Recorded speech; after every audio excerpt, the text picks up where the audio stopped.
person from Every Nation Auckland City, and we have Richard online. And I'm not sure, Richard, are you being joined by anybody else? Just myself today. Just yourself. Wonderful. Thank you, Richard. So you have 10 minutes to present to the committee today. If you could please just leave a minute or two at the end if our members have any questions. You might be able to see as you're presenting, they will raise their hand. So if you do see one of those hands go up in the corner, just be mindful that there are questions from the panel. Otherwise, 10 minutes, over to you, Richard. Kia ora, koutou katoa everyone, and may I first say thank you to the chair and thank you to the entire committee for serving our nation and for allowing me this incredible opportunity to come and talk to you today. My name is Richard Urban and I'm 55 years young, a Kiwi boy born and raised in Tamaki Makaurau, a son, brother, uncle, father, husband and grandfather. My whānau has many different cultures, faiths and sexual orientations. All are loved and accepted and valuable members of my family. I've also 25 years experience in the care industry with serving my communities. I'm also a leader of a faith-based organisation called Every Nation Auckland City, and I am their representative today. Our 9-member governing board include men and women from 4 different ethnicities, so we are quite diverse, as our name would suggest. Every Nation Auckland City is a faith-based community that is diverse culturally, politically, socio-economically, and generationally. We have grown in number and influence every year since our existence. Currently, we represent nearly 500 people across 3 cities and growing in Aotearoa. However, our influence and impact go well beyond into the thousands. We love to help people and their families, mums, dads, extended families, adults, children and young people. We love to help them navigate through a variety of needs. Life can indeed be, as I'm sure you'll agree, very challenging. Our help addresses areas such as a diminishing sense of self-worth, identity, purpose, and covering areas of mental health, financial and relationship coaching, life skills and spiritual training, and generally to encourage all people to flourish in life. We attract people from all walks of life, and we're glad to offer love, acceptance, support, community, and opportunity for spiritual guidance, counseling from professionally qualified people, and prayer to individuals who want to improve and grow the quality of their lives or to seek clarity on various areas in their life. This may include exploring sexual orientation and gender identity and offering support whenever requested by a person. Every Nation Auckland City does not support the bill in its current form.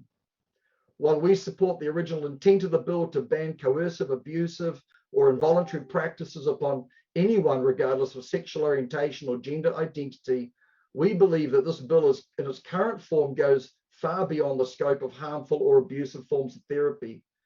Banning conversion therapy has expanded to mean stopping someone who experiences unwanted same-sex attraction or gender dysphoria from getting counseling or support should they want help to support those unwanted desires. Thank you for reading my full submission, and today I simply want to draw your attention to 2 of our main concerns of the bill in its current form. We are firstly very concerned about the possible hurt and trauma inflicted upon the more vulnerable in our nation, our young people. Part 2, subpart 1, clause 8 prevents a person under the age of 18 from receiving any support that should be perceived as suppressing their sexual or gender preferences. It is universally accepted that the cognitive function of the brain in adolescence, not to mention emotions, is less developed than that of adults, as demonstrated in the way they behave, solve problems, and make decisions. This understanding is reinforced by Kids Health, a joint initiative by the Paediatric Society of New Zealand and Starship Foundation, which, by the way, is supported by the Ministry of Health, and they report experiments have been done to show that teens often think with their feelings. For reasons including lack of brain development and emotional maturity, under 18s are not permitted to get married or enter a civil union or vote in the general election, buy alcohol or cigarettes, or even buy an instant Kiwi ticket. But ironically, this bill allows an under 18-year-old to make a decision without parental involvement, trauma. We believe that this bill will in fact have the opposite effect of that which is intended. The intent of the bill is to provide more protection to our most vulnerable. However, by allowing significant and possibly permanent changes to be done at an uncertain time in their lives, offers less protection. Amazingly, according to Part 2, Subpart 1, Clause 10, even the provision of consent is not a defence for criminal prosecution. This, we believe, is entirely unfair to our young people.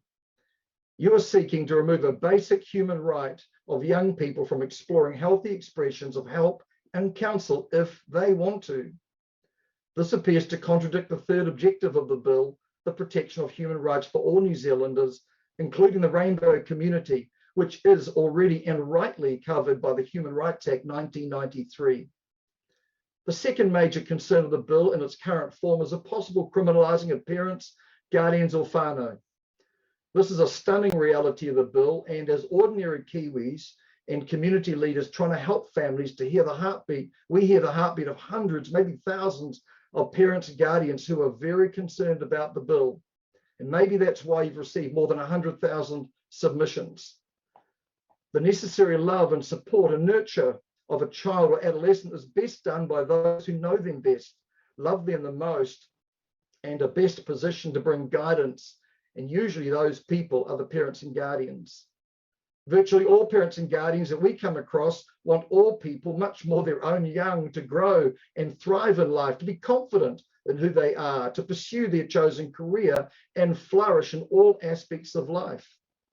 A loving, protective and compassionate parent or guardian who has a young person who is encountering feelings of gender dysphoria or fluidity in their sexual orientation should be allowed to have open and honest conversations, which could include the investigation and offering of a range of appropriate responses, including the affirmation of the child's biology, or to press pause until they're older.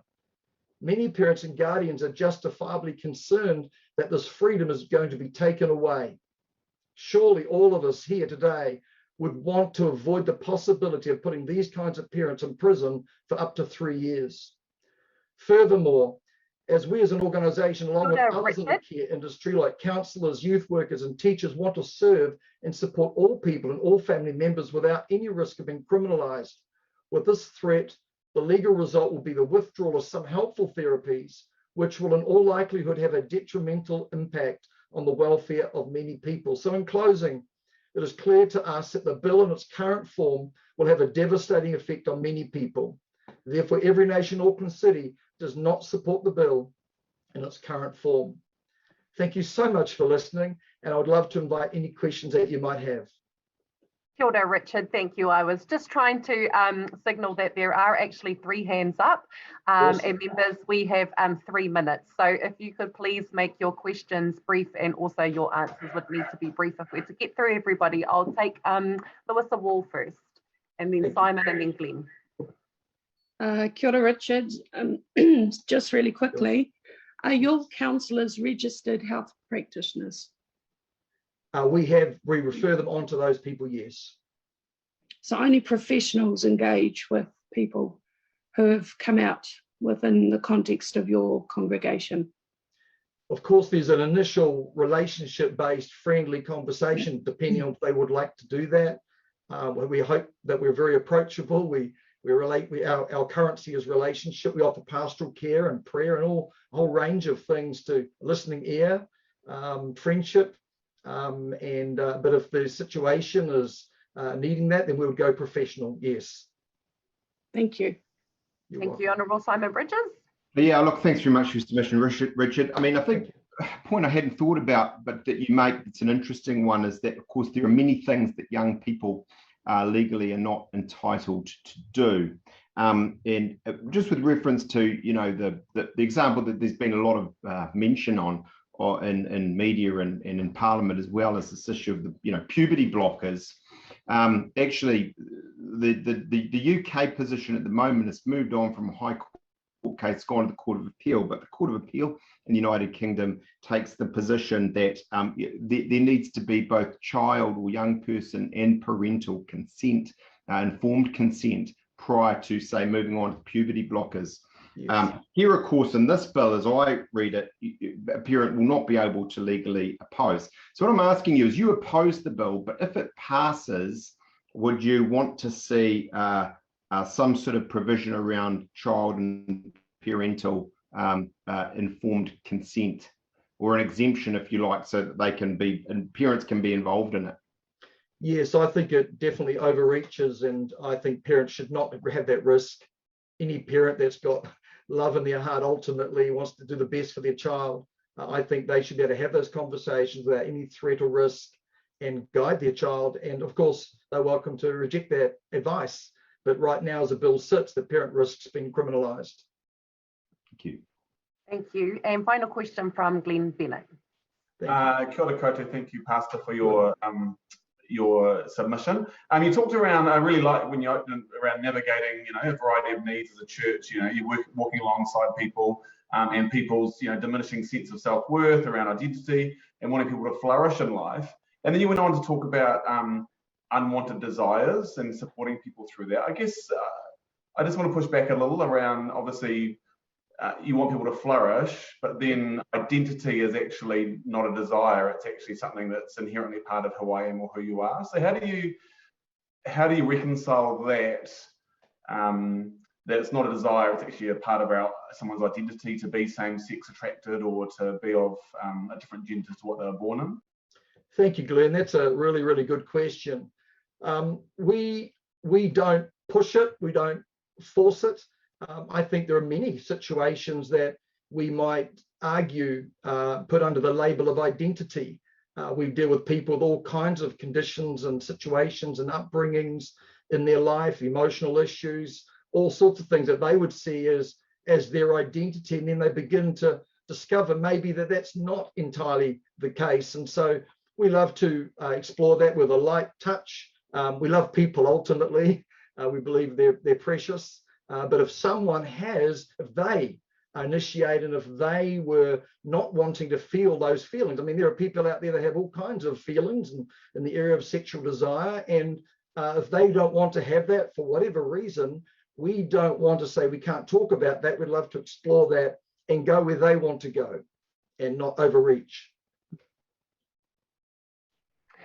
Thank you, Richard. That does bring us to the end of the time we've got available for your submission today. Thank you, everybody. That is awaiting. But I just want to Awesome. thank you again for taking the time to both make the written submission and present to the committee today. Awesome. Kia Thank ora. you. God bless you all. Bye-bye.